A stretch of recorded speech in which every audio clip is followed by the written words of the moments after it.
নমস্কার, আমি সুমিত চৌধুরী। ওঙ্কার অনলি ট্রুথের বিশেষ অনুষ্ঠান নকশালবাড়ি কোন পথে মুখোমুখি অভিজিৎ মজুমদার, আপনাদের সবাইকে স্বাগত। এই বিশেষ অনুষ্ঠানে আমি প্রথমেই পরিচয় করিয়ে দিচ্ছি আমাদের আজকের বিশেষ আমন্ত্রিত অতিথি অভিজিৎ মজুমদারের সঙ্গে। অভিজিৎ, আপনাকে অনেক অনেক স্বাগত ওঙ্কারে। অভিজিৎ মজুমদারের পরিচিতি, রাজনৈতিক পরিচিতি দর্শক বন্ধুদের অনেকেই জানেন।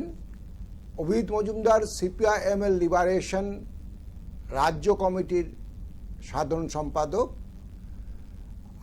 কিছুদিন আগে অভিজিৎ দায়িত্বভার নিয়েছেন সাধারণ সম্পাদকের, তার বহু আগে থেকে উনি পার্টির সঙ্গে যুক্ত।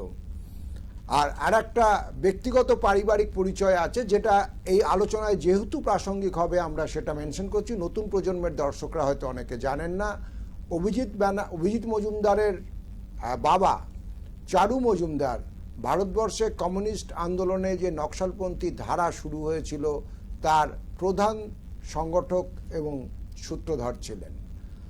আমি অভিজিৎ, আমরা নতুন দর্শকদের জন্য আমরা সংক্ষেপে একটু রিক্যাপ করে নিই যে ঠিক ওয়ান লাইনারটা আমাদের পরিভাষায় বললে যে ভারতবর্ষের কমিউনিস্ট আন্দোলনের ক্ষেত্রে কি ছিল। সেটা হচ্ছে যে 1964 সালে ভারতবর্ষের প্রথম কমিউনিস্ট পার্টি অর্থাৎ সিপিআই ভেঙে 64 সালে সিপিআইএম তৈরি হয়েছিল। এবং যে সিপিএমকে আপনারা চেনেন, যে 77 থেকে পরবর্তীকালে 34 বছর রাজত্বে ছিল মূলত যে সিপিএমের নেতৃত্বাধীন বামফ্রন্ট। কিন্তু এই 64 সালে পার্টি তৈরি হওয়ার পরই, ইনফ্যাক্ট তার একটু আগে থেকেই পার্টির মধ্যে অর্থাৎ যারা সিপিআইএম তৈরি করেছিলেন তাদের মধ্যে চারু মজুমদার কিছু বিতর্ক তুলেছিলেন যে সিপিআইএম আদৌ বিপ্লব করতে চায় কি না, এবং চারু মজুমদারের যে মূল্যায়ন ছিল যে সিপিআইএম বিপ্লব করতে চাইছে না, তার জন্য নতুন বিপ্লবী পার্টি তৈরি করা দরকার। চারু মজুমদারের ওভার দ্য ইয়ার্স যে দলিলগুলো ছিল এ ব্যাপারে, মূলত যেটা নকশালপন্থী মহলে 8টি দলিল হিসেবে পরিচিত, তার পরম্পরাতে গ্রাউন্ডে অর্থাৎ যুক্তফ্রন্ট সরকার যখন গঠিত হলো 1967 সালে, তারপরে নকশালবাড়িতে কৃষক অভ্যুত্থান হয়, যেখান থেকে নকশাল কথাটার মূল উৎপত্তি। এটা বেসিক্যালি একটা জায়গা, একটা গ্রামের নাম। যে কৃষক বিদ্রোহকে কেন্দ্র করে চারু মজুমদাররা পার্টি লাইনগত যে সংগ্রাম চালাচ্ছিলেন সিপিআইএম এর মধ্যে, সেটা একদম ফোর ফ্রন্টে চলে আসে এবং নকশালবাড়িতে যুক্তফ্রন্ট, এবং যেখানে জ্যোতি বসু পুলিশ মন্ত্রী নিজে, সেখানে পুলিশের গুলিতে 7 জন কৃষক শহীদ হন। এই ঘটনাকে কেন্দ্র করে যে আন্তঃপার্টি সংগ্রাম চলছিল সেটা পুরোপুরি সামনে চলে আসে। গোটা দেশ জুড়ে সিপিআইএম এ ভাঙন ধরে। All India coordination of communist revolutionary studies, সংক্ষেপে AICCR তৈরি হয়, এবং তার উপর কালমিনেশনে চারু মজুমদারকে সর্বভারতীয় সাধারণ সম্পাদক করে 1970 সালে সিপিআইএমএল তৈরি হয়। অর্থাৎ সিপিআইএম ভেঙে সিপিআইএমএল তৈরির গোটা প্রক্রিয়ার পর চারু মজুমদার মূলত সিপিআইএম এর মধ্যেও যারা র্যাডিক্যাল অংশ ছিলেন তারা নতুন পার্টিতে সংগঠিত হলেন এবং তাদের প্রধান মুখ হিসেবে উঠে এসেছিলেন। এই কারণে চারু মজুমদারের প্রাসঙ্গিকতা। আর তারপরে এতগুলো বছর কেটে গেছে, 50টা বছর, 5টা দশক পেরিয়ে গেছে। নকশালপন্থীরা যে বিপ্লব চেয়েছিলেন সেই সময়, তাৎক্ষণিকভাবে সেই বিপ্লব নিশ্চয়ই সফল হয়নি, কিন্তু সামগ্রিকভাবে আজকের রাজনীতিতে ভারতবর্ষে এখনও in one form or another নকশালপন্থীরা প্রাসঙ্গিক থেকে গেছেন।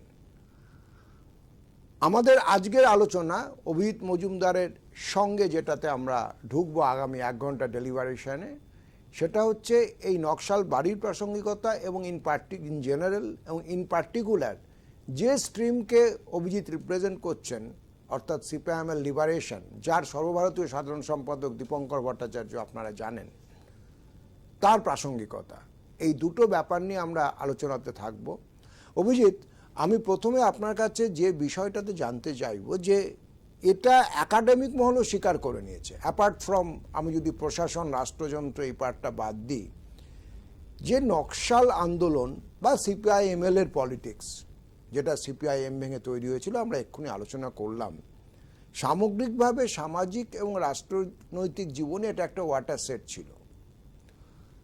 রাষ্ট্রের ক্ষেত্রে এই স্বীকৃতিটা প্রকাশ্যে আসেনি, কিন্তু তাদের যে নিজস্ব গোয়েন্দা বিভাগের তৎপরতা, সেখানে সেটা আমরা দেখেছি। এবং প্ল্যানিং কমিশন, 8 প্ল্যানিং কমিশন একটা আলাদা ডকুমেন্ট তৈরি করেছিলেন, যেটা অনেক মেইন স্ট্রিম বুদ্ধিজীবীরাও সেখানে ছিলেন, যে how to meet the extremist challenge.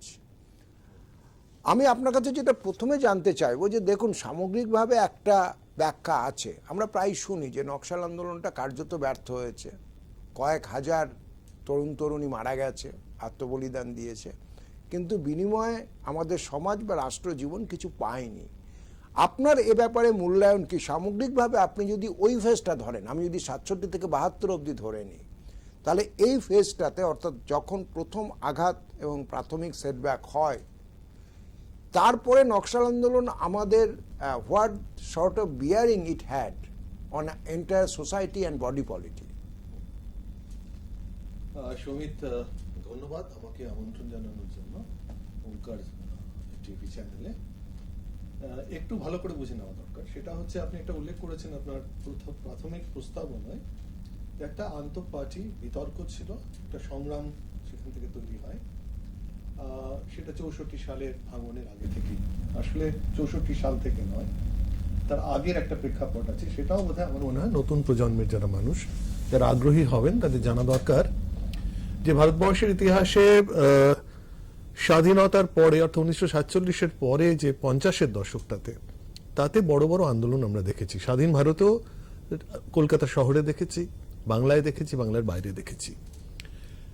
একটা কৃষক আন্দোলন তার পরম্পরা এবং ঐতিহ্য নিয়ে, তার লেগেসিটাকে বহন করে, আমরা ঠিক 48 থেকে 51, তার আগে 46 থেকে 48 তেভাগা আন্দোলন, 48 থেকে 51 যদি আমরা দেখি তেলেঙ্গানা মুভমেন্ট, সেটাও সশস্ত্র কৃষকদের আন্দোলন ছিল নিজামের বিরুদ্ধে, বা সেখানে নিজেদের দাবি প্রতিষ্ঠার জন্য তেভাগা হয়েছে, কৃষকদের দাবির জন্য, ভাগ চাষীদের দাবির জন্য। তো তারপরের অধ্যায়টাতে কিন্তু নেহেরু সরকার বাধ্য হয়েছিলেন 1955 সালে, তারা জমিদারি অ্যাবলিশন অফ জমিদারি অ্যাক্ট, সেইটা করার পরে এই জমিদারি বিলোপ যে আইনটা হলো, তারপরে আমরা পশ্চিমবঙ্গেও দেখেছি প্রাদেশিক কিষাণ সভা তারা একটা ডাক দিয়েছিল যে বেনামি জমি দখলের আন্দোলন। সেই বেনামি জমি দখলের আন্দোলনটা একটা তুঙ্গ বিন্দুতে স্পর্শ করে 1959, এবং তখন যখন কৃষক এবং যারা ভূমধিকারী ছিলেন, জমিদার যোদ্ধারা, মুখোমুখি দাঁড়িয়ে একটা ফ্রন্টাল একটা কনফ্রন্টেশন তৈরি হয়, সেখানে কিন্তু প্রাদেশিক কিষাণ সভার যে রাজ্য নেতৃত্ব, প্রাদেশিক নেতারা, হরেকৃষ্ণ কোঙার বলুন বা আমাদের প্রমোদ দাশগুপ্তরা, তারা হঠাৎ করে সেখান থেকে রিট্রিট করেন। এটাকে কল অফ করা হয়, এই আন্দোলনটাকে বলা হয় যে না, এটা আমাদের হাতের বাইরে চলে যাচ্ছে, কিষাণ সভার বাইরে, কমিউনিস্ট পার্টির হাতের বাইরে চলে যাচ্ছে, কৃষকরা তাদের ইচ্ছে মতো আন্দোলনটাকে পরিচালনা করছেন।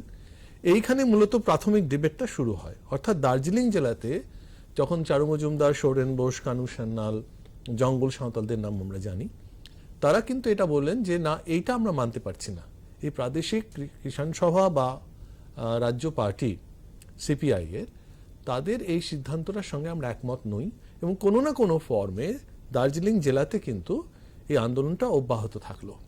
এই ফ্রন্টাল ফাইটটা, বেনামি জমি দখল আন্দোলন, যোদ্ধাদের কাছ থেকে জমি আদায় করা, সেটা গরিব দখলে রাখা, চাষ করা, ফসল তোলা, ভাগ চাষীদের মধ্যে বন্টন করে দেওয়া, এটা বিভিন্নভাবে বিভিন্ন পর্যায়ে এসেছে।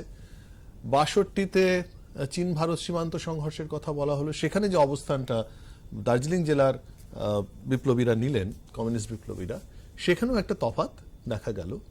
এবং 65, এবং এই যে পর্যায়গুলো আসছে, এর মধ্যে 64-তে পার্টি ভাঙন হচ্ছে। 65 সাল থেকে চারু মজুমদার তার যে 8টি দলিলের প্রথম দলিলটি লেখা শুরু করেন, এবং তার মধ্যে দিয়ে দুটো জিনিস আসে।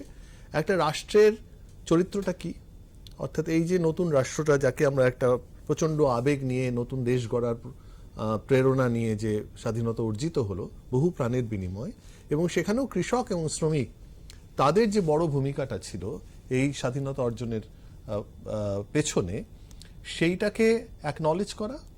এবং দ্বিতীয়ত ছিল যে এখান থেকে বেরিয়ে এই রাষ্ট্র ব্যবস্থাটা, সেটাও কিন্তু ঠিক যেমন ভগৎ সিং বলেছিলেন না যে আমাদের লড়াইটাকে জারি রাখতে হবে, সাদা চামড়ার সাহেবরা চলে যাবে কিন্তু বাদামি চামড়ার সাহেবরা আমাদের শোষণ যাতে না করতে পারে তার জন্য আমাদের একটা ভাবনা চাই এবং সেই লড়াইটাকে জারি রাখতে হবে। ঠিক সেভাবেই আমরা যদি দেখে নিই তাহলে সেই লড়াইটা জারি ছিল এবং তার ফলে যেটা হয়েছে যে এই যে কৃষকদের সংগঠিত করা তাদের ব্যাপক অভিজ্ঞতা যেটা তেভাগা তেলেঙ্গানা থেকে অর্জিত হয়েছিল এবং চারু মজুমদার নিজেও তেভাগা আন্দোলনে অংশগ্রহণ করেছেন, সুতরাং তার সক্রিয় সংগঠক ছিলেন।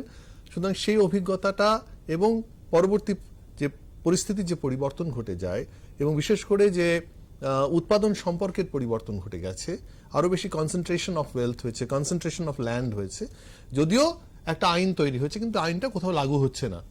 এই কনফ্লিক্টটাকে এই যে একটা ডিসলিউশনমেন্ট তৈরি হলো বড় রকম ভাবে কৃষকদের মধ্যে, তাদের সংগঠিত করা চীনের অভিজ্ঞতাটাকে মাথায় রেখে চীন বিপ্লব হয়ে যাচ্ছে 49 সালে মাও সেতুং এর নেতৃত্বে। এই সামগ্রিকতার জায়গা থেকে 8টি দলিল তৈরি হলো। একদিক থেকে রাষ্ট্র ক্ষমতা দখলের কথা বলা হয়েছে শেষ দলিলের দিকে এবং তারপরে কমিউনিস্ট পার্টির মধ্যে যে আন্তঃসংগ্রামের কথা আমরা বলছিলাম, অর্থাৎ একটা ক্যাপিচুলেশনের যে তত্ত্ব রয়েছে, আমরা একটা সংস্কারের মধ্যে চলে যাওয়া, কোনো বৈপ্লবিক পরিবর্তন সমাজ পরিবর্তনের কথা না ভাবা, সেটা একদম খুব চোখে আঙুল দিয়ে দেখিয়ে দেওয়ার জন্য খুব সহজ ভাষাতে সেই দলিলগুলোকে তৈরি করা হয়েছিল। তো তাত্ত্বিক যে ব্যাকগ্রাউন্ডটা সেইটা কিন্তু এই দলিলগুলোর মধ্যে দিয়ে এসেছে এবং সেই সঙ্গে সঙ্গে 66-র একটা বড় রকম খাদ্য সংকট তৈরি হয়েছে, মজুরি সংকট তৈরি হয়েছিল, চা বাগানগুলোতে আন্দোলন শুরু হয়ে গিয়েছিল। তো সেইগুলোকে একটা বিন্দুতে এসে একটা রিসার্জেন্স তৈরি হয় এবং সেই রিসার্জেন্সটাকেই আমরা নকশালবাড়ি বলে ভাবি এবং সেইটাকেও কিন্তু আপনি যেটা বলছিলেন যে 67 সালে তো বামপন্থীরা ক্ষমতা এলো পশ্চিমবঙ্গে, এখানে জ্যোতি বসু তিনি পুলিশ মন্ত্রী হলেন, এতৎসত্ত্বেও 2রা মে সেই সরকার শপথ গ্রহণ করলো 67, আর 25শে মে গুলি চললো, সেখানে 11 জন মারা গেল, 8 জন মহিলা, 1 জন কিশোর এবং 2টি একেবারে কোলের শিশু। তো সেটা থেকে একটা অভ্যুত্থান এবং 24শে মের কৃষকদের যে প্রতিরোধ সংগ্রাম, তাতে 1 জন পুলিশ অফিসারও মারা গেলেন। এই গোটা বিষয়টা কিন্তু একটা বলতে পারেন আগ্নেয়গিরির উদ্গীরণের মতন এবং সেই অবজেক্টিভ ফ্যাক্টরসগুলো কিন্তু তৈরি ছিল। সেটা শুধু পশ্চিমবঙ্গে দার্জিলিং জেলায় এমনটা নয়, গোটা ভারতবর্ষের মধ্যেই এই সংগ্রামটা ছিল, আন্তঃপার্টি সংগ্রামটা ছিল এবং তার ফলে এআইসিসিসিআর যখন তৈরি হলো তখন সামগ্রিক গোটা ভারতবর্ষ জুড়ে কমিউনিস্ট বিপ্লবীরা তার একটা নতুন পথের সন্ধান, নকশালবাড়ি পথ দেখাচ্ছে বলে তারা একত্রিত হলেন এবং 70 সাল নয় 69 সালে 22শে এপ্রিল সেই পার্টিটা গঠিত হলো, তার ঘোষণা হলো 1 মে। 70 সালে পার্টি কংগ্রেসটা, এটা পার্টি কংগ্রেস 69 সালে সিপিআইএমএল ফরমেশন। না, আমার যেটা মূল জায়গাটা ছিল যে সেটা হচ্ছে যে এই মুভমেন্টটা আমি যেটা বলছিলাম যে অ্যাপারেন্টলি তো ব্যর্থ হয়েছে, এইটা বারবার বলা হয়। তো এই মুভমেন্ট আমি 67 থেকে 72 ফেজটা ধরে নিই, যার পরে শ্বেত সন্ত্রাসটা শুরু হয়। তো ইমিডিয়েটলি তারপরের যে আমাদের সমাজ জীবন এবং রাজনৈতিক জীবন সামগ্রিকভাবে আপনারা কি কোনো অ্যাসেস করে দেখেছেন যে এটা রাষ্ট্রের দিক থেকে রেসপন্স কি ছিল, মানে how they did recognise this movement or did they totally ignore, manage to ignore it? এটা অবভিয়াসলি ইগনোর করার কোনো প্রশ্নই আসে না, কারণ প্রথমত ভারতবর্ষের ইতিহাস শুধু নয়, দক্ষিণ পূর্ব এশিয়ায় যদি আপনি বলেন পৃথিবীর ইতিহাসের মধ্যেও, সেখানে একমাত্র 60-এর দশকের প্রথমে ইন্দোনেশিয়ার সুহার্তো রেজিম, সেইখানে যে কমিউনিস্টদের উপর ভয়ঙ্কর আক্রমণ, প্রায় 10 লক্ষ কমিউনিস্টকে হত্যা করা হয়েছিল, তারপরে যদি একটা ওয়াটারশেড আপনি দেখেন যে রাষ্ট্রীয় আক্রমণের জায়গা থেকে, সেটাও কিন্তু নকশালবাড়ি। আজকে এতগুলো বছর পেরিয়ে প্রায় 5 দশক পেরিয়ে গেছে, তার মধ্যে এখনো মাওয়িস্টদের বলা হয় যে তারা সেই লেগেসিটাকে বহন করছেন কিনা, সেটা নিয়ে হয়তো আমরা ডিবেট করতে পারি। কিন্তু এতৎসত্ত্বেও কিন্তু সেই সময়তে 70 দশকে রাষ্ট্র কিন্তু এই আন্দোলনকে দমন করার জন্য তার সর্বশক্তি প্রয়োগ করেছে এবং ইন্ডিয়ান আর্মিকে, শুধুমাত্র প্যারামিলিটারি নয়, ইন্ডিয়ান আর্মিকে নামানো হয়েছে। সেটা এখনো এই 50 বছরে আমরা কোথাও দেখিনি। সেটা তো immediate response on behalf of the state machinery. সেটাকে আমি বলছি যে সামগ্রিকভাবে সমাজ জীবনের দিক থেকে ওরা অ্যাড্রেস করেছিল। সমাজ জীবনের দিক থেকে ওদের যে ভয়টা ছিল, সেটা হচ্ছে প্রথমত নকশালবাড়ি কন্ট্রিবিউট করেছে 2টো জায়গাতে ইম্পর্টেন্টলি। একটা হচ্ছে যে নকশালবাড়ির দাবিটা কি ছিল? দাবি ছিল একদম প্রকৃত অর্থে ভূমি সংস্কারের, সর্বৈব ভূমি সংস্কার, আমরা যেটাকে বলি টোটাল ল্যান্ড রিফর্ম, সেই টোটাল ল্যান্ড রিফর্মটাও কিন্তু আপনি যখন দেখবেন যে পরবর্তী পর্যায়ে 77 সালে যখন বামপন্থীরা ক্ষমতায় আসছেন, তাদের কিন্তু 78 সালেই পঞ্চায়েত ব্যবস্থাও করতে হচ্ছে এবং ভূমি সংস্কারের জন্য অপারেশন বর্গা থেকে শুরু করে, অর্থাৎ আংশিকভাবে হলেও তারা কিন্তু নকশালবাড়ি যে আওয়াজ তুলেছিল সেটাকে অগ্রাহ্য করতে পারেনি। অর্থাৎ নতুন সেট আপে ভূমি সম্পর্ক, উৎপাদন সম্পর্কের মধ্যে একটা পরিবর্তন আনার জন্য নকশালবাড়ির বড় কন্ট্রিবিউশন, এবং সেটাই যদি হয়, আমরা বলি যে নকশালবাড়ির পরে আর কোনো কিছুই সেই আগের মতন থাকলো না, পরিবর্তন ঘটে গেছে। আমরা যদি আজকে কোভিড পরিস্থিতির কথা বলা হয় যে কোভিডের পরবর্তী বিশ্ব সেটা একটা অন্য বিশ্ব, এখানে অন্য রকম সম্পর্ক তৈরি হয়েছে। তো তেমনি করেও নকশালবাড়ির পরে গোটা ভারতবর্ষের বামপন্থী ধারা শুধু নয়, গোটা সমাজ জীবনে একটা বড় পরিবর্তন ঘটলো, কারণ তার একেবারে মূল বিন্দুতে দাঁড়িয়ে আছে যে উৎপাদন সম্পর্ক, সেখানে একটা পরিবর্তনের আভাস, এবং একটা রাজ্যে হয়তো বা কয়েকটা রাজ্যে এটা করতে রাষ্ট্র বাধ্য হলো, অর্থাৎ যারা ক্ষমতায় ছিলেন। দ্বিতীয়ত যেটা আছে, আপনারা দেখবেন যে 60-এর দশকের শুরু থেকে একেবারে প্রায় প্যারালেলই চলেছে, সেটা হচ্ছে আমরা হিস্টোরিওগ্রাফি জায়গা থেকে ইতিহাসকে কি চোখে আমরা দেখব, সেখান থেকেও নিম্নবর্গের যে, আমি যেটা আগে বলছিলাম, ভারতবর্ষের স্বাধীনতা অর্জিত হলো, তার পেছনে সবচেয়ে বড় অবদান তো ভারতবর্ষের শ্রমজীবী মানুষের। সেই শ্রমজীবী মানুষের অবদানটাকে অ্যাকনলেজ করা, সেটাকে একটা হিস্টোরিওগ্রাফির জায়গা থেকে, একাডেমিক জায়গা থেকে মেনে নেওয়া, এবং নিম্নবর্গের ইতিহাসের যে ধারা, সেই ধারাটাও কিন্তু একটা, যদি বলেন সমাজ জীবনে, অর্থাৎ আমার যে দেখা, আমি সমাজকে কি চোখে দেখবো, নকশালবাড়ি এটা সবচেয়ে বড় কন্ট্রিবিউট করেছে। তো আমার মনে হয় এই দুটো জায়গা থেকে আমাদের বিষয়গুলোকে বোঝা দরকার। আমরা একটা জিনিস যেটা অভিজিৎ বললেন, যে সামগ্রিকভাবে যে নকশালবাড়ির টোটাল সিগনিফিকেন্স আমরা যদি আলোচনা করতে যাই, তাতে দুটো জায়গাতে আমাদের যেটা ফোকাস করতে হবে, এক, যে ভূমি সম্পর্ক যেটা ছিল, নকশালবাড়ি সজোরে সেই জায়গাটাকে অ্যাড্রেস করেছিল, এবং রাষ্ট্র সেটাকে অ্যাকনলেজ করতে in one form of another, এবং অ্যাকোমোডেট করতে যে বেসিক প্রশ্নগুলো উঠেছিল, সেগুলো বাধ্য হয় কোথাও কোথাও। হ্যাঁ, কথা ঠিক, অভিজিৎ শুধু পশ্চিমবঙ্গের কথা বলছেন, পশ্চিমবঙ্গ শুধু না, পরবর্তীকালে বিহারের ক্ষেত্রেও আমরা দেখেছি খুব পরিষ্কারভাবে যে সেখানেও যে ফিউডাল এক্সপ্লয়টেশন ছিল মধ্য বিহার এবং দক্ষিণ বিহার জুড়ে, নকশালপন্থীদের প্রতিরোধের পর সেটাও কিন্তু কার্যত অনেকটা অন্য ফর্মে চলে যেতে বাধ্য হয়, এবং বিশেষ করে মিডল ক্লাস পেজেন্ট্রি, যারা ছোট কৃষক, মাঝারি কৃষক, তারা অনেক বেশি পাওয়ারফুল হয়ে ওঠে, এমনকি সংসদীয় রাজনীতির আঙিনাতেও। দ্বিতীয়ত, সামগ্রিকভাবে সমাজ, সংস্কৃতি, সাহিত্য সব কিছুর মধ্যেই একটা সামগ্রিক পরিবর্তন এসেছিল, এটাও একটা ঠিক, এ ব্যাপারে কোনো সন্দেহ নেই। আমাদের আর একটা বিষয় নিয়ে আলোচনার প্রশ্ন থেকে যাচ্ছে, যে নকশাল আন্দোলনের ব্যর্থতার পর অনেকগুলো ধারা এবং উপধারাও তৈরি হয়ে যায়। আজকে অভিজিৎ যে পার্টিকে রিপ্রেজেন্ট করছেন, সিপিআইএমের লিবারেশন এই মুহূর্তে ভারতীয় নকশালপন্থী ধারার অন্যতম প্রধান ধারা, কিন্তু আন্তঃসম্পর্কের প্রশ্নটা থেকে যায়। আমরা সেই আলোচনাতে আমরা যে আলোচনাতে ছিলাম সেটা হচ্ছে নকশালবাড়ি আন্দোলনের প্রাসঙ্গিকতা ঠিক কোথায় এবং নকশালবাড়ি আন্দোলনের সূত্রপাতের ইতিহাস, সেই পার্টটা আমরা কভার করেছি। অভিজিৎ, আমরা আরেকবার ফ্ল্যাশব্যাকে যদি যাই, আমরা সেটা দেখব যে 72-এ নকশাল আন্দোলনের সাময়িক সেটব্যাকের পর গুরুত্বপূর্ণ যে ঘটনাটা ঘটে, সেটা হচ্ছে যে নকশালবাড়ি আন্দোলন এবং সিপিআইএমের পার্টির মধ্যে বিভাজন শুরু হয়, এবং এই বিভাজনের শুরুতে প্রথম যেটা আমরা দেখি, সত্যনারায়ণ সিনহারা আলাদা কেন্দ্রীয় কমিটি তৈরি করার চেষ্টা করেন, তাদের গ্রুপটার নাম ছিল পরবর্তীকালে পিসিসি সিপিআইএমএল, এবং তারা বলেন যে চারু মজুমদারের যে লাইন, এতে অত্যন্ত বেশি অ্যাকশনের উপর জোর পড়েছে, সুতরাং আমরা গণ আন্দোলন, সংসদীয় পথে যাওয়া ইত্যাদিগুলো ফের প্র্যাকটিস করার দিকে এগোবো। এরপরে যে মূল পার্টি সংগঠন সেই সময় যারা থেকে গেছিলেন চারু মজুমদার পন্থী, তাদের নেতৃত্ব দিচ্ছেন মহাদেব মুখার্জি। কিন্তু 1974 সাল নাগাদ, আমার যদি ঠিকমতো সব মনে থাকে, বিনোদ মিশ্ররা প্রথম, বিনোদ মিশ্র এবং সুব্রত দত্ত, জহর নামে যিনি পার্টিতে পরিচিত ছিলেন, স্বদেশ ভট্টাচার্য, স্বদেশ ভট্টাচার্য এলিয়াস রঘু, এরা প্রথম মাহাতেম মুখার্জির যে ব্যক্তিকেন্দ্রিকতা সেখান থেকে বেরিয়ে আসেন এবং সিপিআইএম লিবারেশনকে অর্গানাইজ করার চেষ্টা করেন এবং বিহারে প্রথম তারা ব্রেক পান। এছাড়া আর একটা গুরুত্বপূর্ণ ঘটনা ঘটে 77-78 নাগাদ। 78 সালে সিপিআইএমএল পার্টি ইউনিটি তৈরি হয়, যারা বিহারে মূলত কাজ করতে শুরু করে।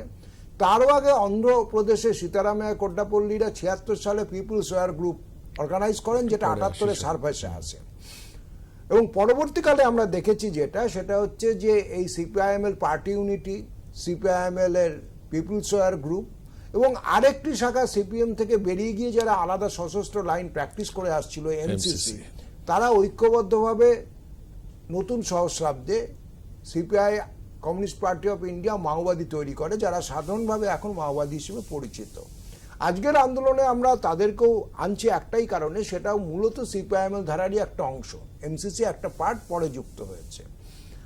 এখন এখানে একটা বক্তব্য আছে যে যেহেতু সিপিআইএমএল লিবারেশন প্রথম আত্মপ্রকাশ করেছিল কিন্তু সশস্ত্র সংগ্রামের মধ্যে দিয়ে, তারা দীর্ঘ প্রায় 1 দশক বাদে প্রথম নির্বাচনে অংশগ্রহণ করে বিহারে, আইপিএফ এর ব্যানারে, ইন্ডিয়ান পিপুলস ফ্রন্টের ব্যানারে। তখনও সিপিআইএমএল লিবারেশন নামে অংশগ্রহণ করতো না এবং গ্র্যাজুয়ালি বাকিটা অনেক ওঠা পড়ার মধ্যে দিয়ে গেছে। এবং গত বিধানসভা নির্বাচনে আমরা দেখেছি যে সিপিআইএমএল লিবারেশন বিহারে একটা স্পেকটাকুলার সাফল্য পেয়েছে, কারণ এর আগে অবধি সব থেকে বেশি সংখ্যক আসন সংখ্যা ছিল লিবারেশনের 7, সেটা এবার পেয়েছে 12টা।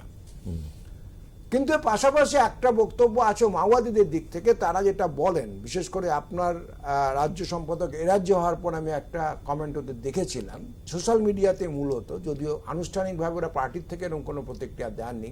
তাদের বক্তব্য ছিল যে হ্যাঁ ঠিক, অভিজিৎ মজুমদার, চারু মজুমদারের পারিবারিক উত্তরাধিকারী, কিন্তু সঠিক রাজনৈতিক উত্তরাধিকারী আমরা, অর্থাৎ মাওবাদীরা, যারা এখনো সশস্ত্র সংগ্রামের লাইন অনুসরণ করছি এবং লিবারেশন যে বিলোপবাদী সংসদীয় রাজনীতির লাইন, তাতে সেটা তারা মার্চ করে গেছে। অর্থাৎ চারু মজুমদারের যে মূল কথা ছিল যে সশস্ত্র সংগ্রামের মধ্যে দিয়েই অধঃপতিত কমিউনিস্ট আন্দোলনকে ভারতবর্ষে তুলে আনতে হবে, সেটার আমরাই একমাত্র উত্তরাধিকারী, অভিজিৎ বাবুরা নন। এটা আপনি ব্যক্তিগতভাবে কিভাবে দেখেন এবং রাজনৈতিকভাবে কিভাবে দেখেন? প্রথমত এই মূল্যায়নটা তাদের মূল্যায়ন, এ সম্পর্কে আমার কিছু বলার নেই। আমরা তো মনে করি যে মার্ক্সবাদ সেটা একটা চলমান বিষয়, এটা তো একটা ডায়ালেকটিক্সের উপরে স্থাপিত, একটা দ্বন্দ্বগুলোর পরিবর্তন ঘটে, যার ফলে যে কোনো কমিউনিস্ট পার্টিকে তার একটা কর্মনীতি আছে, একটা কর্মকৌশল আছে। কর্মনীতিটাকে ঠিক জায়গায় রেখে আমরা কর্মকৌশলটাকে যখনই সমাজের পরিবর্তনগুলো ঘটতে থাকে, সেটাকে সেই সময়তে নির্দিষ্ট পরিস্থিতির নির্দিষ্ট ব্যাখ্যার উপরে তাই সেই কর্মকৌশলগুলোকে ঠিক করা হয়। তো বিগত 5 দশকের মধ্যে ভারতবর্ষের মধ্যে তো অনেক পরিবর্তন ঘটে গেছে। সেই পরিবর্তনগুলোকে যদি আমরা অ্যাকনলেজ করি, তাহলে এটাও দেখা যাবে আমরা 70 দশকের আন্দোলন করেছি, 70 দশকের আন্দোলনের মধ্যে দিয়ে একটা মূল্যায়ন হয়েছে, একটা ধাক্কা, ব্যর্থতা আপনি শব্দটা ব্যবহার করেছেন, আমরা সেটার সময় মোটেও একমত নই। ব্যর্থতা নয়, সেটব্যাক বলা হয়, একটা সেটব্যাক, একটা ধাক্কা এসেছে এবং সেই ধাক্কাটাকে সামলাতে আমাদের দীর্ঘ সময় লেগে গেছে, যার ফলে পার্টির মধ্যে একটা বিভাজনও হয়েছে, তার বিভিন্ন ধারার আত্মপ্রকাশ ঘটেছে। কিন্তু সেই ধারাগুলো আজকে এই 5 দশক পেরিয়ে এসে তারা কিন্তু খুব বেশি অ্যাসার্টিভ জায়গাতে আজকে নেই। মাওবাদীরা নিশ্চয়ই তাদের নিয়ে চর্চা আছে, তারা লড়াই করছেন, তাদের আত্মত্যাগ নিয়ে কোনো সন্দেহের কোনো কারণ নেই।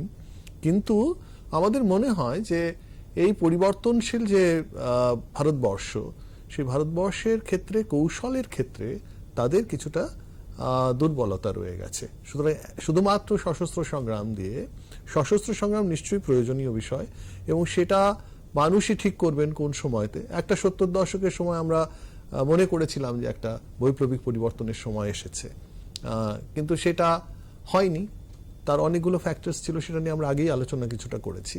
তো আমার মনে হয় সেইখান থেকে আমাদের এই কৌশলটা নির্ধারণ করার ক্ষেত্রে সামগ্রিকভাবে নকশালপন্থীরা কি চায়, তাদের রাজনীতিটা কি, সমাজ পরিবর্তনকে তারা কোন পথে চালিত করতে চায়, রাষ্ট্রের চরিত্র সম্পর্কে তাদের ধারণাগুলো কি, এটা দেখুন 70 দশকে কিন্তু মানুষের কাছে এগুলো খুব আড়াল করা ছিল না, যার ফলে শুধুমাত্র শ্রমজীবী মানুষ, কৃষকরা সংগঠিত হয়েছেন, শ্রমিকরা সংগঠিত হয়েছেন, তা একটা ব্যাপক সংখ্যক মধ্যবিত্ত মানুষ তার সমর্থন করেছিলেন বলেও এই কলকাতা শহরেও বা পশ্চিমবঙ্গেও মধ্যবিত্ত পরিবারগুলোর মধ্যে নকশালপন্থীদের একটা বড় আশ্রয়স্থল ছিল, শেল্টারগুলো তারা প্রোভাইড করেছেন, তাই তো? তো আজকের পরিস্থিতির মধ্যে এই যে নির্দিষ্ট পরিস্থিতির একটা ব্যাখ্যা বা বিশ্লেষণ করে আমাদের এগোনো এবং সেখানে কৌশলের বারবার পরিবর্তন করা, আমরা মনে করি যে সংসদীয় রাজনীতির ক্ষেত্রটাকে ব্যবহার করাটা জরুরি। আমি অভিজিৎ একটা আপনার কথার থেকে কিউ তুলে নিয়ে আমি বলছি যে মধ্যবিত্তদের কথাটা আপনি যেটা বললেন যে হ্যাঁ এই কথা ঠিক, 70-এর মধ্যবিত্ত এবং নিম্ন মধ্যবিত্তের মধ্যে একটা বড় সমর্থক ছিল, কিন্তু আজকের মধ্যবিত্তরা আপনি যদি খেয়াল করবেন তারা কিন্তু কোনো র্যাডিক্যাল পলিটিক্সকে সেভাবে হোস্ট করছে না। আপনারা কি কখনো এটাকে স্টাডি করেছেন যে এই চেঞ্জ ওভারটা কেন?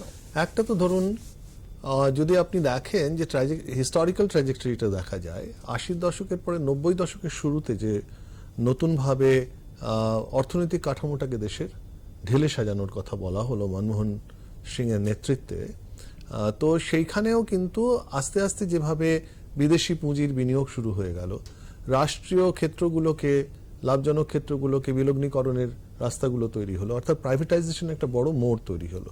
সেই অর্থনীতিটাও কিন্তু চলেছে, তার কিছু কিছু বেনিফিটস তারা দেখানোর চেষ্টা করেছেন 97 সাল অবধি। 98-তে এসে বিজেপি সরকারে আসার পরে সরাসরিভাবে তারা একটা বিলগ্নীকরণ মন্ত্রক তৈরি করলেন অটল বিহারী বাজপেয়ী, এবং সেই বিলগ্নীকরণ মন্ত্রকের মধ্যে দিয়ে তারা এই থ্রাস্ট পয়েন্টগুলোকে, অর্থাৎ যেটা কংগ্রেস পারেনি সেটাকে সমাপ্ত করার জন্য তারা উঠে পড়ে লেগেছিলেন, কিন্তু সেটাও মানুষের গণরায় তার বিরুদ্ধে গেছে। 2004 সালে তারা হেরে গেছেন, নতুন করে কংগ্রেস এসেছে। কিন্তু এই যে ধারাবাহিকভাবে নতুন ইকোনমির মধ্যে দিয়ে কাঠামোগত পরিবর্তনের নাম করে সমস্তভাবে সাম্রাজ্যবাদী পুঁজিটাকে নিয়ে আসা এবং সমস্ত কাঠামোগুলোকে পরিবর্তনের মধ্যে দিয়ে প্রাইভেটাইজেশনের দিকে যাওয়া, এই যে গতিপথটা রয়েছে, এইখানে কিন্তু মিডল ক্লাসের মধ্যে একটা ভাঙন হয়েছে। অর্থাৎ আমরা মিডল ক্লাসটা যেটার মধ্যে একটা হোমোজিনিটি ছিল, সেটা নিম্নবিত্ত বলুন আর উচ্চবিত্ত আমরা খুব বেশি দেখতে পেতাম। মধ্যবিত্তের কি ক্লাস ওরিয়েন্টেশনটা বদলে গেছে? ক্লাস ওরিয়েন্টেশন মানে কি? তার মধ্যে একটা আপওয়ার্ডলি মোবাইল এবং ডাউনওয়ার্ডলি মোবাইল, এই দুটোর মধ্যে একটা ইনইকুইটির যেটা আছে, সেই গ্যাপটা, অর্থাৎ ইকুইটির গ্যাপটা, সেটা কিন্তু বড় হয়েছে মধ্যবিত্তের মধ্যে। দুটো অংশ এবং একটা সুবিধাভোগী অংশ রয়েছে যাদের যে অ্যাসপিরেশনটা ছিল। আজকে কিন্তু 2021 সালে এসে আজকেও কিন্তু মধ্যবিত্ত যারা ভেবেছিলেন যে আমাদের সন্তানেরা তাদের বিদেশে তারা যাবে, পড়াশুনো করবে, এটা কিন্তু ধাক্কা খেতে শুরু করেছে। এবং জিনিসপত্রের দাম থেকে শুরু করে সামগ্রিকতায় আজকে পরিবহনের ব্যয় যেটা বেড়ে গেছে, জীবন ধারণের ব্যয় বাড়ছে, গোটা নতুন করে ভারতবর্ষের শিক্ষা নীতিটাকে সম্পূর্ণ একদম বেসরকারীকরণের দিকে ঢালানো সাজানো হচ্ছে। আজকে কোভিড পরিস্থিতির মধ্যে এই ডিজিটাল ডিভাইড দিয়ে 30-40% স্টুডেন্টকে তাদের এই সিস্টেম থেকে তারা বেরিয়ে চলে গেছে। তারা ফিরে আসবে কিনা কেউ জানে না, ফিরতে হয়তো পারবেও না।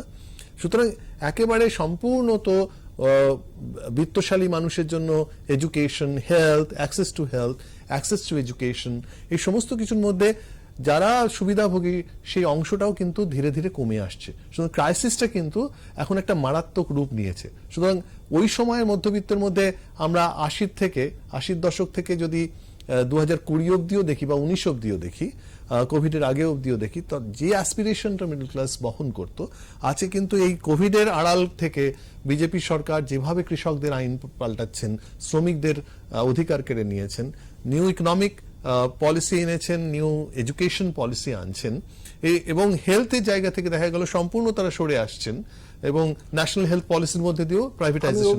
আপনি যে ক্রাইসিসটা বলছেন, আমি আপনাকে একটু বেশি পিছোচ্ছি।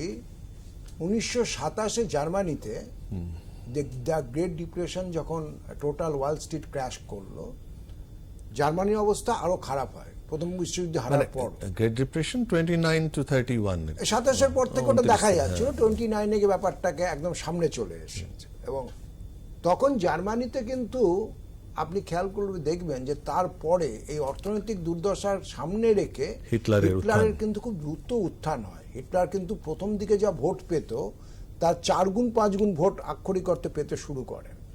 এবং হিটলারের দলটারও নাম কিন্তু ছিল জাতীয় সমাজতান্ত্রিক দল। এটা খুব ইন্টারেস্টিং। উল্টো দিকে কমিউনিস্টরাও কিন্তু সেই সময় জার্মানিতে যথেষ্ট শক্তিশালী ছিল আমি কিছুদিন আগে আবার ফিগারগুলো দেখছিলাম যে কিরকম কি ভোট কারা পেয়েছিল। সোশ্যাল ডেমোক্র্যাটরা সব থেকে বেশি পাচ্ছিল, কিন্তু তারপরে কমিউনিস্টরাও যথেষ্ট বেশি ভোট পাচ্ছিল। আজকের ভারতবর্ষটা যেখানে দাঁড়িয়ে আছে, আপনার কি মনে হয় এই যে নিউ প্রোলেতারিয়েট, নিউ নর্মাল সিচুয়েশনে, একটা ছোট্ট পরিসংখ্যান আমি দেখছিলাম যে লকডাউনের সময় প্রায় 14 কোটি ভারতবাসী মধ্যবিত্ত থেকে নিম্নবিত্ততে ডাউনগ্রেড হয়েছে। তো এই মধ্যবিত্তের যে স্বপ্ন, যেটা তাকে এই সিস্টেমটার পক্ষে, নতুন অর্থনীতির পক্ষে, লিবারাইজেশনের পক্ষে, বিদেশ যাওয়ার স্বপ্নের পক্ষে দাঁড় করিয়েছিল, আপনার হিসেবে সেটা ধাক্কা খাচ্ছে, অর্থনীতিও তাই বলছে। আপনার কি মনে হচ্ছে আজকে ভারতবর্ষের যা পরিস্থিতি সামরিকভাবে, আপনার ফিল কি? মানে এতে কি কোনো ফ্যাসিবাদী শক্তির অভ্যুদয় ঘটার আশঙ্কা বেশি, অথবা আপনারা যারা বিপ্লবী কমিউনিস্ট শিবিরে রাজনীতি করেন, আপনাদের সামনে নতুন কোনো অপরচুনিটি আছে? না, শুনুন, আমাদের তো প্রথমত ফ্যাসিবাদের অভ্যুত্থান ঘটার সম্ভব। আমরা আমাদের দশম পার্টি কংগ্রেসের যদি দলিলটা আমরা দেখেন, আমাদের কর্মকৌশলের দিকে, আমরা ভারতবর্ষকে ফ্যাসিবাদ কায়েম হয়েছে এটাই বলেছি সম্পূর্ণত। ভারতীয় চরিত্র সম্পন্ন ফ্যাসিবাদ, পুরো দলিলটাই সেটা নিয়ে আলোচনা রয়েছে, যুক্তিগুলোকে আমরা সামনে রাখার চেষ্টা করেছি। এবং ফ্যাসিবাদ অবশ্যই আপনি যেটা বলেছেন ঠিকই, একটা বড় গ্রেট ডিপ্রেশনের পরেই আমরা দেখলাম হিটলারের উত্থান, এবং সেটা একটা বড় ফ্যাসিবাদী প্রকল্পকে সামনে নিয়ে এলো। তো এখানেও সেটার কিন্তু শুধুমাত্র ইকোনমিক যে পয়েন্টার্স গুলো রয়েছে সেই জায়গা থেকে তাদের পক্ষেই যাওয়ার সম্ভাবনা রয়েছে। না, ওখানে জিউসরা ছিল, এখানে মাইনরিটি আছে। তো একটা তো আদারিং অফ দ্য আদার, যেটা আমরা বলি, একটা শত্রুপক্ষকে তৈরি করে দেওয়া, সেটা তাদের করতে হবে, সেটা প্রকল্পের মধ্যে রয়েছে। এবং শেষ অবধি গিয়ে আরএসএস 1925 সালে একই বছরে কমিউনিস্ট পার্টির জন্ম, আরএসএস এরও জন্ম, তাদের 100 বছরের একটা পরিক্রমা শেষ হচ্ছে, কমিউনিস্ট পার্টিরও 100 বছরের সেই অর্থে পরিক্রমাটা শেষ হচ্ছে। তো এইখানে তারা এই 100 বছরের মধ্যে 2024-এর লোকসভা নির্বাচনকে টার্গেট করে তারা বলছেন যে হিন্দু রাষ্ট্র তৈরি করব, তারপরে হয়তো আর কোনো নির্বাচনের প্রয়োজনই হবে না, হিন্দু রাষ্ট্রের মধ্যে নির্বাচন, কারণ সংবিধানটাই পরিবর্তিত হয়ে যাবে। এই যে কাজগুলো তারা করছেন, সুনির্দিষ্টভাবে এগিয়ে চলার চেষ্টা করছেন, আমরা কখনোই মনে করি না যে খুব স্বাভাবিকভাবেই এইটা যেহেতু হচ্ছে, ইকোনমিক ক্রাইসিস হচ্ছে, সুতরাং উল্টো দিক থেকে তার রিটালিয়েশনে স্বাভাবিক গতিতেই তার একটা প্রতিরোধের জায়গা তৈরি হবে, এমনটা হবে না। এইখানেই আসলে বড় চ্যালেঞ্জটা রয়েছে। অর্থাৎ যারা কমিউনিস্ট বিপ্লবী, বা শুধুমাত্র বিপ্লবীও নয়, সোশ্যাল ডেমোক্র্যাটদের কথাও যদি বলেন, তাদের রোলটা এইখানে, এই ভূমিকাটা তাদেরকে খুব নির্দিষ্টভাবে মানুষের কাছে বার্তাগুলোকে পৌঁছানো, যে সামনের ভবিষ্যৎটা কি আছে, শুধু অ্যাপোক্যালিপসের ধারণা নয় যে সামনে খুব ভয়াবহ পরিস্থিতি আছে, কালো দিনগুলো আসছে, কালো দিনের মধ্যেই তো আমরা ঢুকে পড়েছি। কিন্তু আমাদের কিছু ইতিবাচক দিক দেখাতে হবে, যে আমরা কি চাইছি। আমরা যেমন ন্যাশনালাইজেশনের কথা ধরুন, আজকে গোটা পৃথিবীতে আজকে যে দক্ষিণ পন্থার উত্থান ঘটেছে, সেখানেও কিন্তু ব্রিটেনে, আমেরিকাতে যারা বামপন্থী মানুষ সমাজতন্ত্রের কথা বলেন, তারা বার্নি স্যান্ডার্সের যে লাস্ট ইলেকশনে যদি আপনারা ম্যানিফেস্টো দেখেন, সেখানে সম্পূর্ণ তো সমস্ত দাবিগুলোই কিন্তু সমাজতান্ত্রিক দাবি, অর্থাৎ ন্যাশনালাইজেশনের কথা তারা বারবার বলছেন। আমাদের ক্ষেত্রেও কিন্তু আমাদের এই ডিমান্ড ফর্মুলেট করার ক্ষেত্রে নতুন প্রজন্মের কাছে গোটা ইতিহাসটাকে নিয়ে যাওয়া, এবং নতুন করে ফ্যাসিবাদ তারা ভারতবর্ষের স্বাধীনতার আন্দোলনের ইতিহাসটাকেও বিকৃত করার চেষ্টা করছেন, বিভিন্নভাবে করছেন। আজকে নাথুরাম গডসেকে তারা একটা হিরোর মর্যাদা দেওয়ার চেষ্টা করছেন, সাভারকারকে নিয়ে আসবার চেষ্টা করছেন। এইখান থেকে আবার নতুন করে এমন একটা পর্যায়ে এসেছে, যে পর্যায়ে আমাদের নতুন করে ভাবতে হচ্ছে, নিউ আর্টিকুলেশন নিয়ে আমাদের পৌঁছতে হবে, এবং আমাদের ইতিবাচক দিকটা আমরা কোন রাষ্ট্র ব্যবস্থাকে করছি। আমি এইখানে একটা কৌশলগত প্রশ্নে একটা জায়গায় পৌঁছচ্ছি, সেটা হচ্ছে যে আমার মনে আছে যে আইপিএফ এর 84 সালে কলকাতায় শহীদ মিনারে একটা বড় সমাবেশ ডাকা ছিল, এবং আইপিএফ সেটাতে দেশ জুড়ে প্রচার চালিয়েছিল। তার মূল স্লোগানটা ছিল যে ইন্দিরা স্বৈরতন্ত্রকে চূর্ণ করো, কারণ সেটা অক্টোবরে, ইনফ্যাক্ট এই আইপিএফ এর এই সমাবেশটা হওয়ার আগে ইন্দিরা গান্ধী গট অ্যাসাসিনেটেড, ফলে সেই সমাবেশটা হয়নি। কিন্তু আইপিএফ এর যে কলটা ছিল, মানে লিবারেশনের যে মাস ফ্রন্ট, দাদেন মাস ফ্রন্ট, ইন্ডিয়ান পিপলস ফ্রন্ট, যে ইন্দিরা স্বৈরতন্ত্রকে চূর্ণ করো। আপনি আজকে দেখুন যে এই রাজনৈতিক প্রেক্ষিতে আপনি যেটা বলছেন, আপনাদের দশম পার্টি কংগ্রেসের যে মূল্যায়ন, যে আমরা ফাঁসিবাদের মধ্যে ঢুকে গেছি, সেখানে আপনারা বিহারের নির্বাচনে এবং বোধহয় অসমের নির্বাচনে, আমি যদি ঠিক মনে থাকে আমার, আপনারা কিন্তু কংগ্রেসের সঙ্গে ফ্রন্ট করেছেন। জোটের এবং দল। বিহারে যে কংগ্রেসের সঙ্গে মেজর পার্টনার আপনাদের যারা আছে, সেখানে কিন্তু একটা সন্দেহ কমিউনিস্ট বিপ্লবী শিবিরের কোনো কোনো অংশে আছে যে আপনারা কার্যত এই ধরনের ফোর্সগুলোর সঙ্গে নির্বাচনী জোট করতে গিয়ে সাংগঠনিকভাবে আপনারা ডাইলিউটেড হয়ে যেতে পারেন। এই বিপদটা সম্পর্কে কি আপনারা ভাবনা চিন্তা করেছেন? এটা তাদের ধারণা থাকতে পারে, কিন্তু আমরা মনে করি যে আমরা খুব সুনির্দিষ্টভাবে আমাদের কৌশলটাকে সামনে রেখেছিলাম। আমরা যখন ফ্যাসিবাদ বলছি, ফ্যাসিবাদের বিরুদ্ধে একটা ব্যাপক ঐক্য তৈরি করা, সেটা বাম এবং গণতান্ত্রিক ঐক্য, সেখানে এই বড় আমব্রেলার মধ্যে বিভিন্নভাবে বিভিন্ন রাজ্যের যে পরিস্থিতি রয়েছে সেটাকে অ্যাড্রেস করার বিষয় রয়েছে। এটা কৌশল হিসেবেই থাকবে, কিন্তু মূলত আমাদের ফ্যাসিবাদের বিরুদ্ধে লড়াইটাকে আমরা মনে করি। তার পাশাপাশি কিন্তু বারবার আমরা যেটা বলছি সেটা হচ্ছে যে এখানে সামগ্রিকভাবে বামপন্থাকে তাকে রিইনভেন্ট করতে হবে এবং তাদের ভাবতে হবে, তাদের পজিশনটাকে ভাবতে হবে যে বামপন্থাই কিন্তু শেষ বিচারে এই ফ্যাসিবাদকে রোকবার ক্ষেত্রে, প্রতিহত করার ক্ষেত্রে সবচাইতে বড় প্রতিদ্বন্দ্বী হিসেবে তাকে দাঁড়ায়। এটা সামগ্রিকভাবে সেই শিক্ষা রয়েছে। বাকিরা যারা আছেন তারা কোথাও না কোথাও ক্যাপিচুলেট করার জায়গাগুলো হয়ে যায়। সুতরাং এই বিপদটা রয়েছে। এটা আপনি যদি বলেন যে একটা টাইট রোপ ওয়াকের মতো, কিন্তু আমাদের সেই বিপদের মধ্যে যেতে হয়েছে, সেই ঝুঁকিটাকে নিতে হয়েছে, কারণ সেই ঝুঁকিটা না নিলে আমরা পরবর্তী অধ্যায়টাতে বেরোতে পারছি না। একটা তো ঠিকই, সামগ্রিকভাবে নির্বাচনের ক্ষেত্রে 2024 একটা বড় চ্যালেঞ্জ নিয়ে সামনে আসছে। সেখানে বিজেপিকে হারানোর জন্য আমরা যদি ব্যাপক ঐক্যের কথা বলি, সেখানেও বামেদের উপরে নির্ভর করে যদি সেই ব্যাপক ঐক্যটা আমরা তৈরি করতে পারি, সেই জায়গাটা যদি তৈরি হয়, তাহলে সেক্ষেত্রে আমরা একটা বড় ধাক্কা দেওয়ার চেষ্টা করতে পারি। আগামী উত্তরপ্রদেশের নির্বাচন আছে, সেখানেও আমরা সেই লড়াইটা করতে চাই। তো সেখানে এই ঐক্যর কথাটা তো আমাদের বলতে হবে। একটা ইউনাইটেড ফ্রন্ট, সেটা ফ্যাসিবাদের বিরুদ্ধে বড় লড়াই লড়তে পারে। এই জায়গাটা থেকে আমি পশ্চিমবঙ্গে আবার ব্যাক করছি, যেহেতু আপনি পশ্চিমবঙ্গের ইউনিটকে হেড করছেন।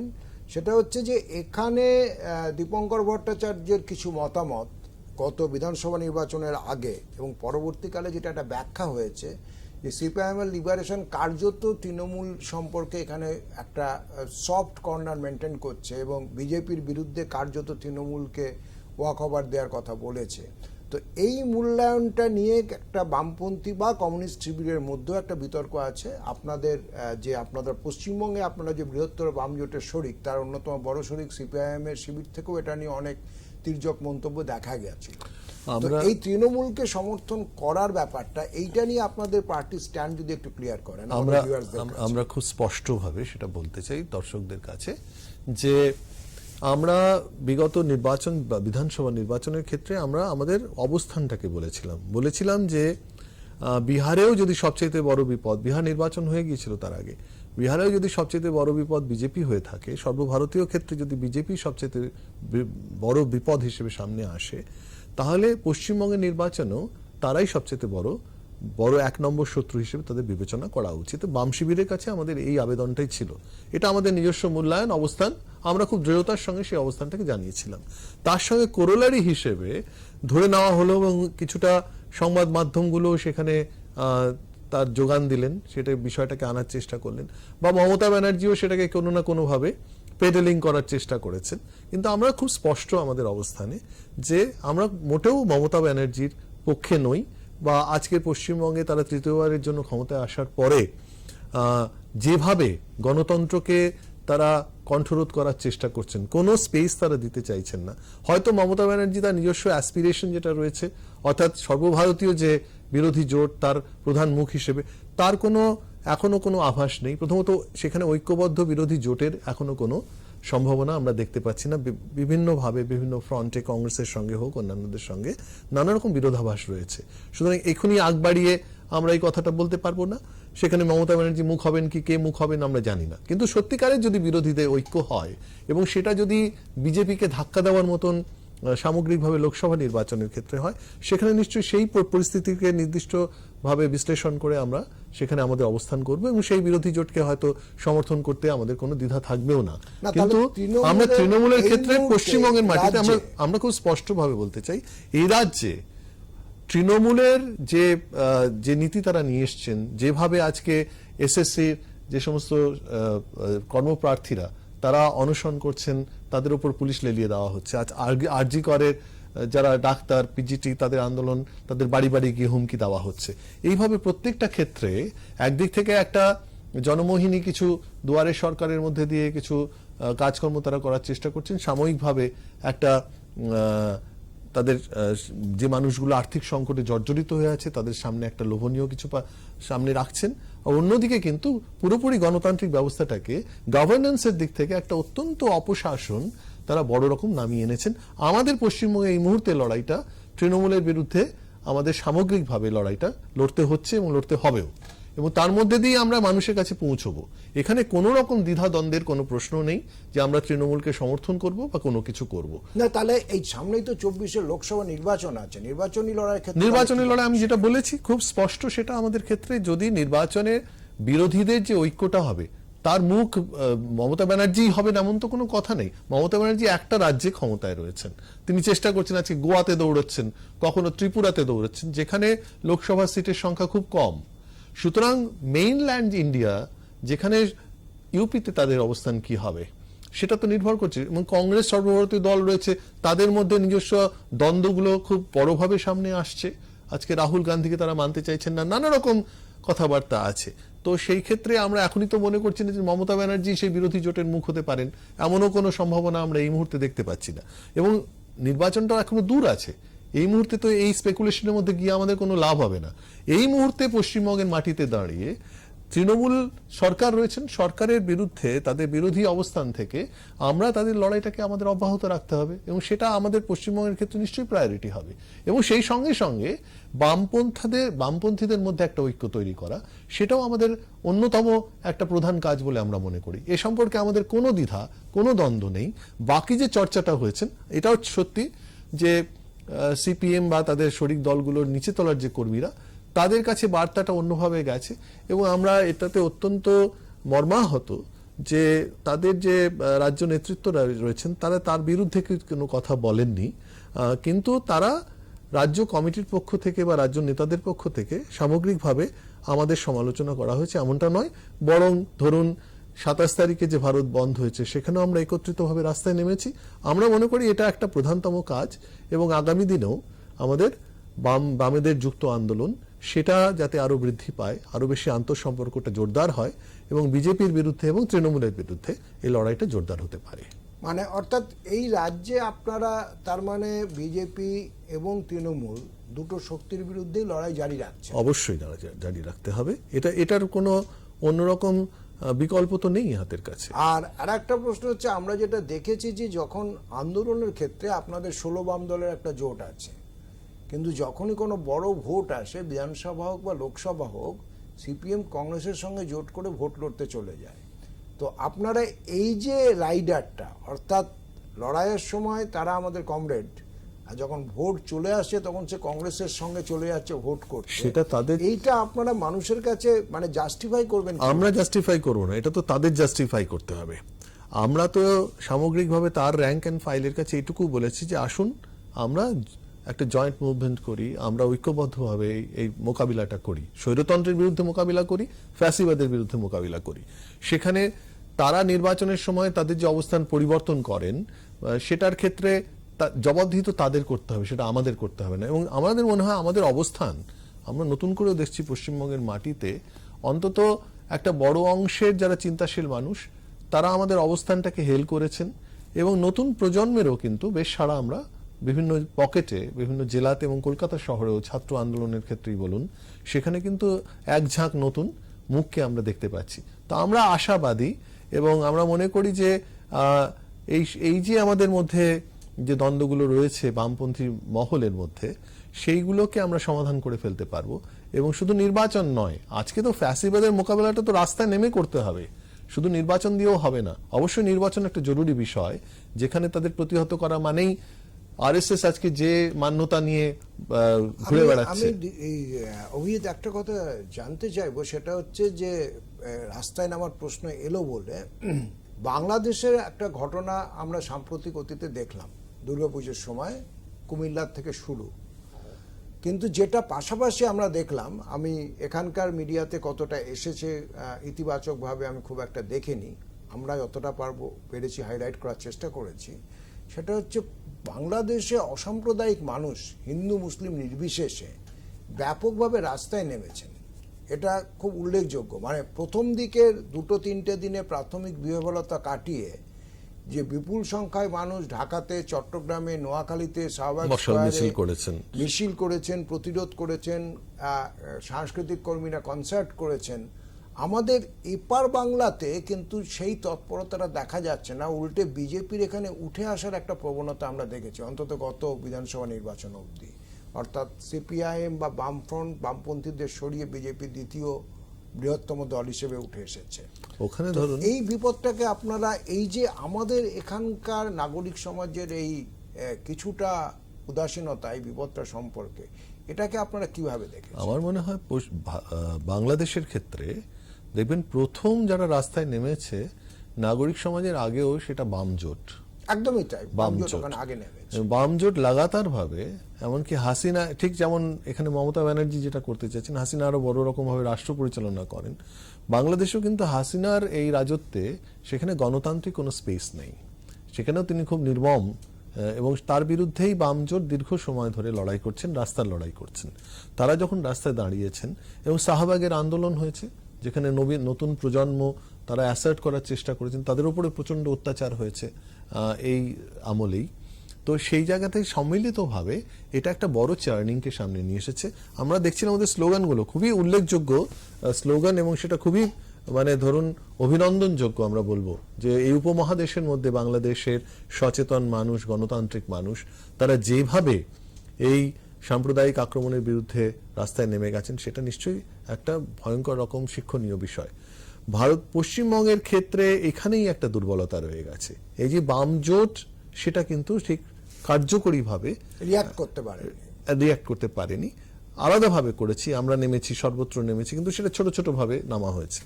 আর একটা নাগরিক সমাজের ভূমিকা আমরা দেখেছি বিজেপির বিরুদ্ধে নির্বাচনের সময়তে, নো ভোট টু বিজেপি বলুন, বা বিভিন্ন জেলাতে ফ্যাসিবাদ বিরোধী নাগরিক মঞ্চগুলো তৈরি হয়েছে। তাদের মধ্যেও কিন্তু বিশেষ বিশেষ উদ্যোগ রয়েছে, যেটাগুলো এই ঘটনাগুলো, পরিঘটনাগুলো আগে সেরকম ভাবে যেত না। কিন্তু হোক কলরবের মতন কোনো কিছু এখনো অবধি দেখা যাচ্ছে না। সেটা নিশ্চয়ই আমাদের ভাবতে হবে। এবং সেখানে বিজেপি ইতিমধ্যেই, গতকাল থেকে আমরা খুব উদ্বেগের মধ্যে আছি যে বিজেপি ঠিক যাবে, যে যেমন ভাবে ত্রিপুরার বুকে তাণ্ডব শুরু করেছে, বিভিন্ন মাদ্রাসাকে আক্রমণ করা, ভেঙে ফেলা, তার আগে বামপন্থীদের পার্টি অফিসগুলোকে জ্বালিয়ে দেওয়া, আক্রমণ করা, আমাদের পার্টি অফিসও তারা করেছেন এরকম।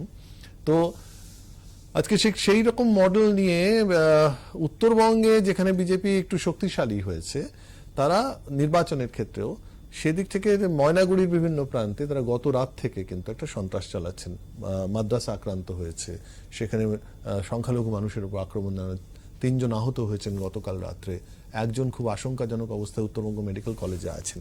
এই খবরগুলো আপনারা জানেন কিনা জানি না, কিন্তু এই বিষয়টা অত্যন্ত উদ্বেগ তৈরি করছে। এবং আমরা মনে করি এখানেও প্রাথমিকভাবে বামপন্থীদের একটা সামগ্রিক জোট, সেটাকে একদম কোমর বেঁধে রাস্তায় নেমে কিন্তু এই প্রতিরোধটা করা উচিত।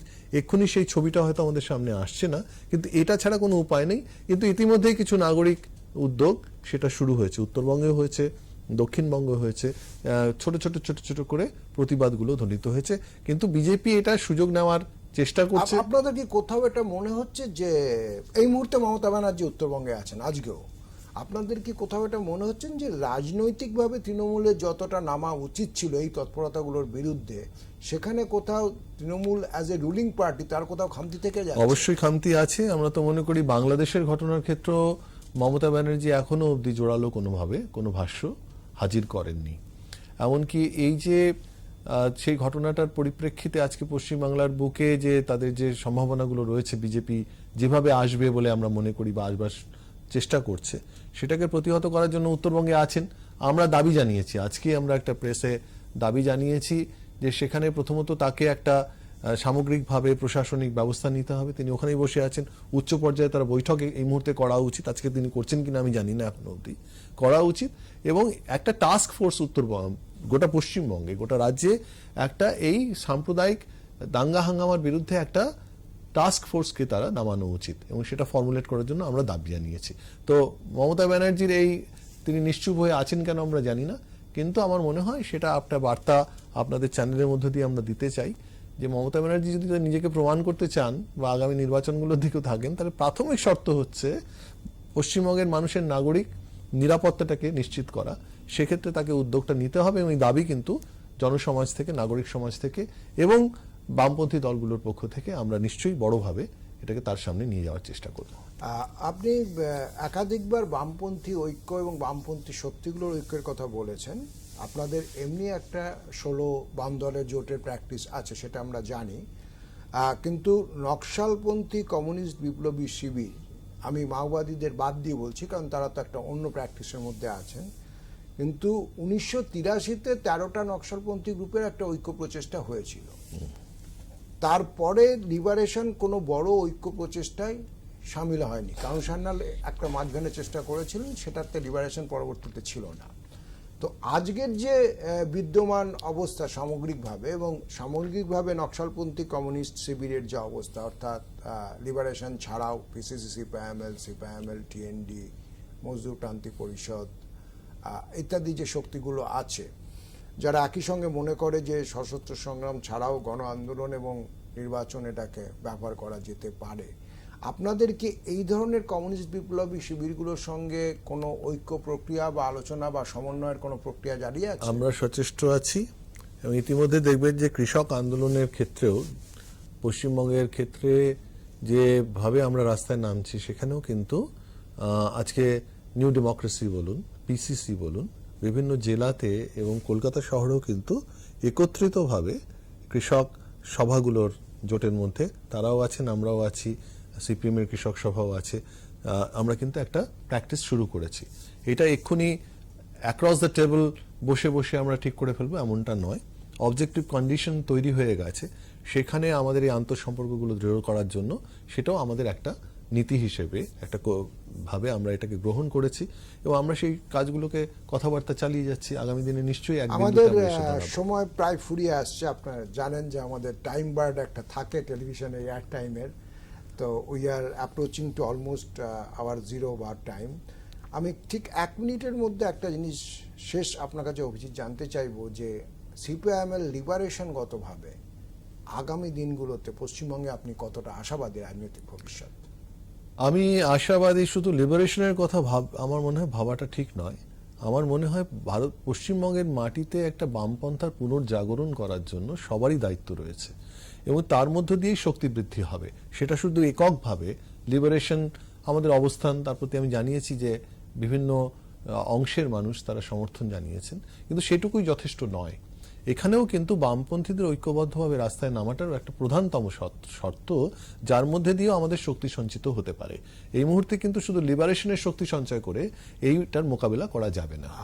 আমরা আজকের আলোচনাতে ছিলাম, আপনারা জানেন যে নকশালবাড়ি কোন পথে, এবং তার মূল আলোচক হিসেবে ছিলেন সিপিআইএমএল লিবারেশন পশ্চিমবঙ্গ রাজ্য কমিটির সাধারণ সম্পাদক অভিজিৎ মজুমদার।